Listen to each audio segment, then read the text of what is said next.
Herkese merhaba arkadaşlar, kanalıma hoş geldiniz. Bugün sizlere ne bir gezi videosu çekeceğim ne de bir Almanya ile ilgili bilgilendirici video çekeceğim. Bugünkü konumuz arkadaşlar tamamen Almanca. Tabii ki ben Almanca öğretmeni değilim. Burada 3 senedir Almanya'da yaşıyorum ve bu süreçten beri, yani en başından beri Almanca öğrenmeye çalışıyorum. Hala öğreniyorum. Ve bu süreçte arkadaşlar Almanya'da yaşarken Almanların çok sık kullandığı bazı deyimlerle karşılaştım. Türkçe'ye çevirirseniz hiçbir anlamı olmayan, birebir çevirirseniz ama aslında tabii ki Türkçe'deki deyimler gibi bambaşka anlamları olan 20 tane cümle belirledim ve bunları size paylaşmak istiyorum arkadaşlar bu videoda. Çok lafı uzatmak istemiyorum. Hazırsanız direkt başlayalım.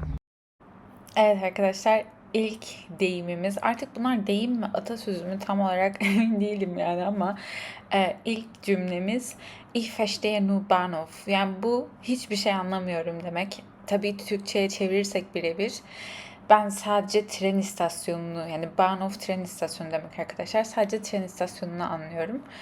Ama bunu hiçbir şey anlamadığınız durumlarda kullanıyorsunuz ve bunu kullanmayı çok seviyorum ben.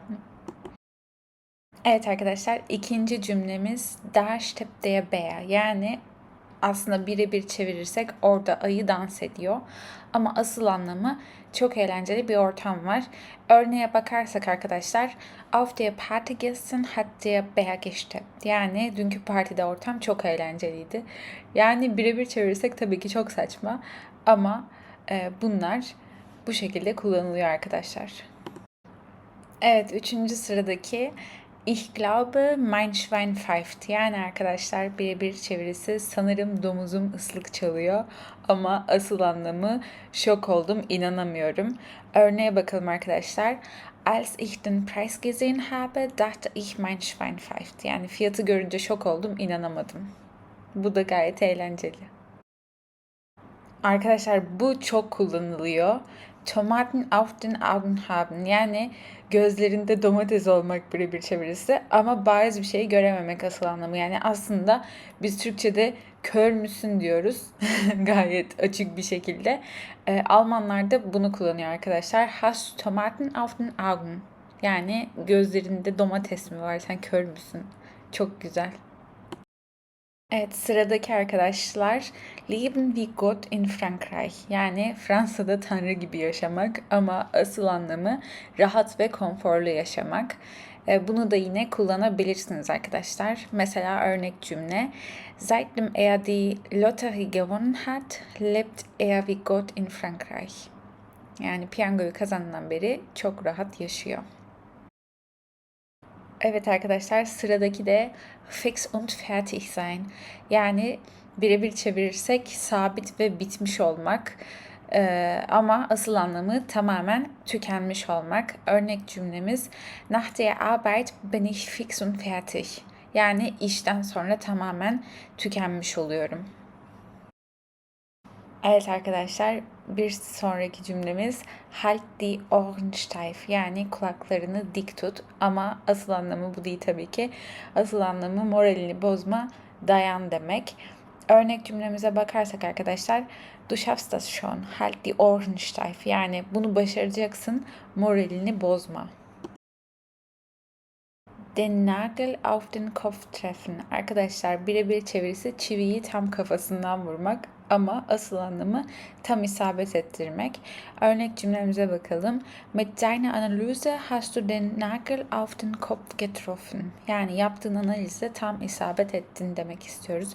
Arkadaşlar bu arada gerçekten telaffuzlarım için üzgünüm. Elimden gelenin en iyisini yapıyorum. Ben de yani doğma büyüme buralı değilim. Yeni öğreniyorum Almancayı.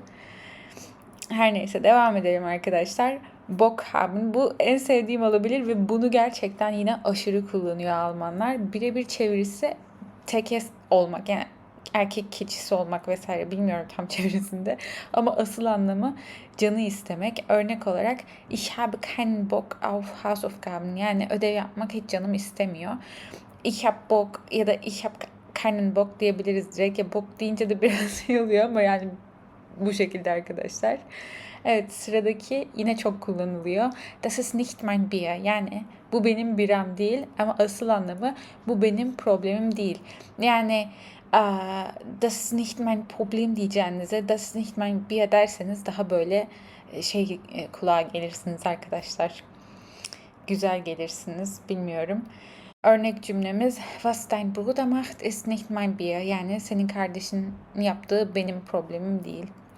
Evet. Jemandem die Daumen drücken. Yani arkadaşlar bu birine şans dilemek. Birebir çevirirsek birine baş parmakları bastırmak.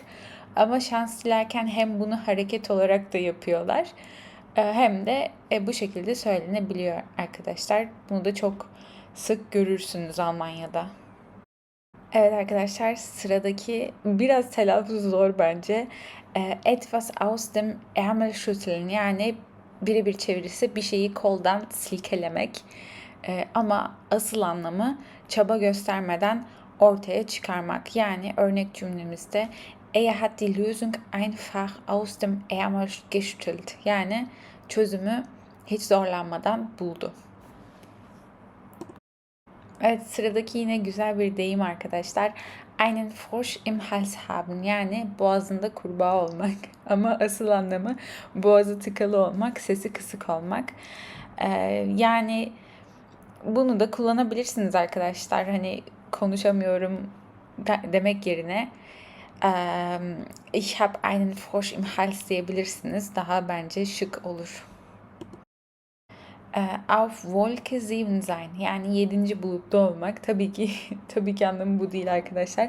Asıl anlamı çok mutlu olmak.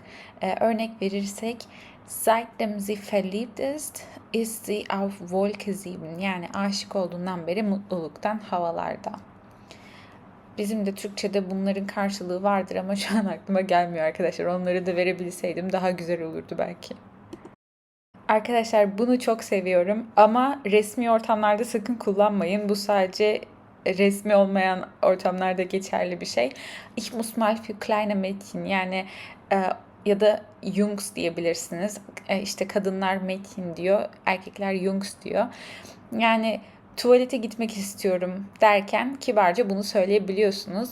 Birebir çevirisi küçük kızları olanlar için gitmem gerek ama anlamı tuvalete gitmem gerek.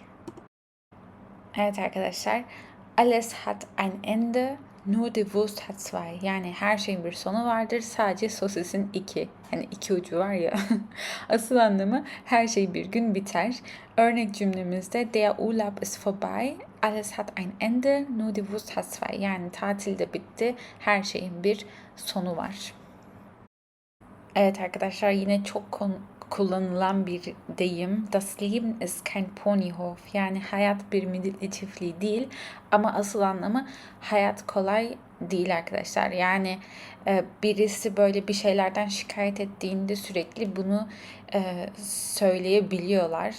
Yani diyorlar ki Das Leben ist kein Ponyhof. Yani hayat kolay değil. Tabii ki bu zorlukları yaşayacaksın gibi. Arkadaşlar, sıradaki cümlemiz Die Kirche. Bu kilise çok zor kelime ya. Bu C, H yan yana gelince gerçekten aşırı zorlanıyorum. Die Kirche im de değil. Neyse arkadaşlar, geçelim. Başkasına geçelim. Die Kirche im Dorf lassen. Yani kiliseyi köyde bırakmak ama asıl anlamı abartmamak arkadaşlar. Ben de abartmayayım yani şu anda.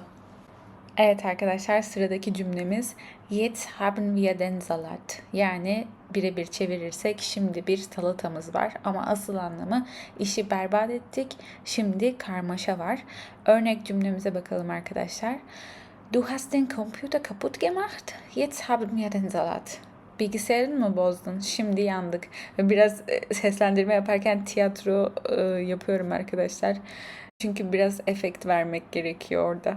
Evet arkadaşlar, sonuncusu da Das ist mir Wurst. Yani bu benim için sosis ama asıl anlamı umurumda değil. Aslında düşününce çok mantıklı. Hani umurumda değil çünkü bu benim için hani bir sosis yani. Bence çok mantıklı bir cümle. Örnek cümlemize bakarsak Ob wir Pizza oder Pasta essen, ist mir Wurst. Yani pizza mı makarna mı yesek umurumda değil. Evet arkadaşlar, sonuncu deyimimiz de bu şekildeydi.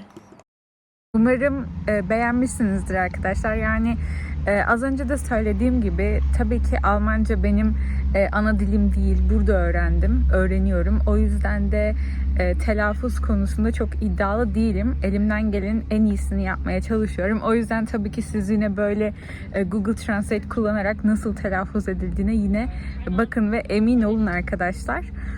Ama dediğim gibi elimden gelenin en iyisini yapmaya çalıştım.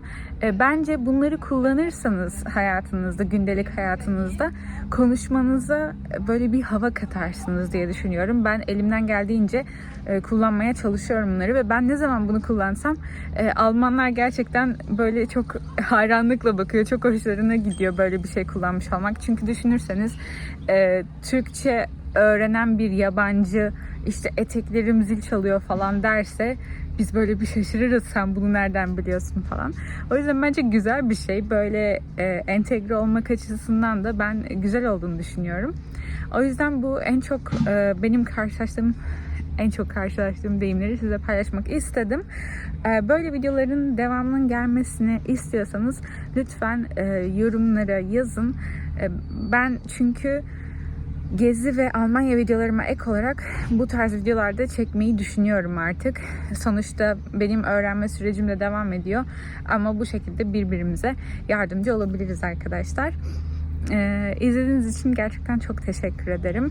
Eğer beğendiyseniz videoyu beğenmeyi, dediğim gibi yorum yapmayı ve kanalıma abone olmayı unutmayın arkadaşlar. Bir sonraki videoda görüşmek üzere. Hoşça kalın, kendinize iyi bakın.